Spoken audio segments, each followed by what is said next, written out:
Hi guys, so this time I'm presenting the lateral border. Okay, and we're gonna go ahead with the infraglenoid tubercle right after, okay? So the lateral border, you can see here that the therapist is palpating,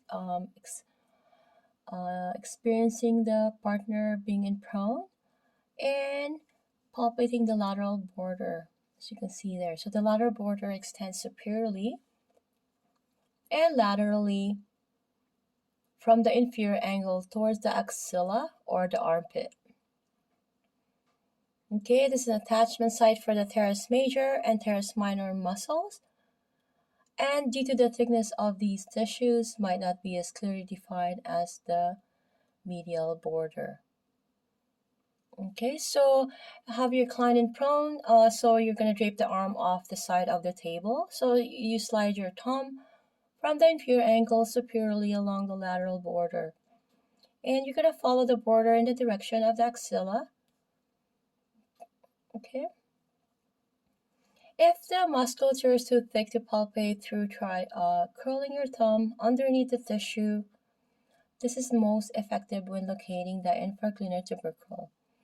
Okay, so we're going to try to go to the next image here, whereas it has a bigger image of this area here, accessing the infraglenoid tubercle. Okay, so the therapist's thumb is on the infraglenoid tubercle. Okay, we have to remember this bony ridges. Okay, so infraglenoid tubercle is located at the most superior aspect of the lateral border.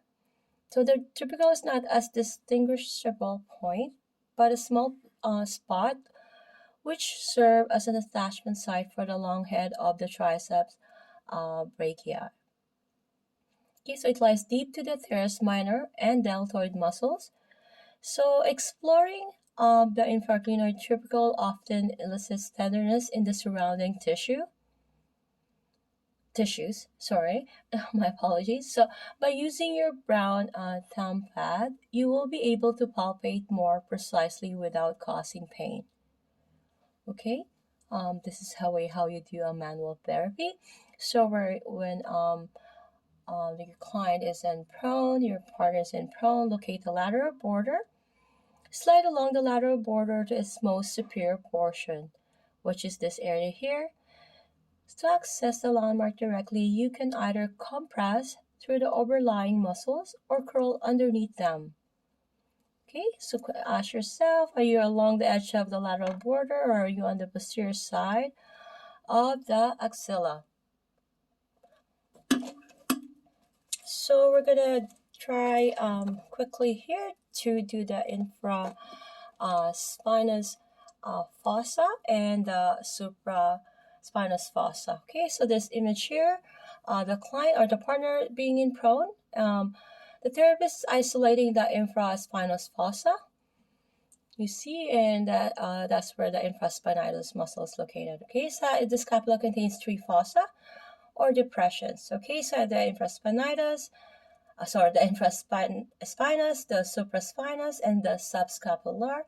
So each fossa is designed to accommodate a muscle belly and its tendinous attachment. So the infraspinous fossa is the triangular area inferior to the spine of the scapula. It is filled with the infraspinatus muscle. Okay, so if you have your client in prone, so you're going to palpate the spine of the scapula, its medial border and its lateral border to isolate the infraspinatus fossa. Infraspinous fossa, my apologies again. So cradle the inferior angle and the webbing between your index finger and thumb. Okay, that's how the therapist is doing. Okay. And your index finger will rest along the medial border, your thumb along the lateral border. So place a finger of the opposite hand along the length of the spine of the scapula. So the triangular shape area you isolate is the infraspinatus fossa.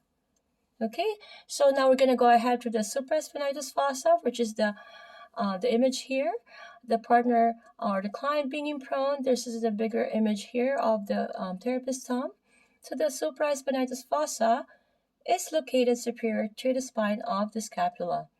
It is small in size yet quite deep. So because the supraspinous muscle that attaches to and lies in this basin, so that the supraspinatus fossa is difficult to access directly.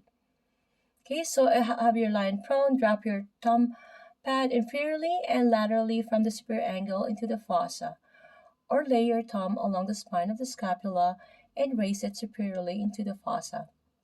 Although the fossa is covered by the trapezius and supraspinatus muscle, explore as much as you can of its size and shape.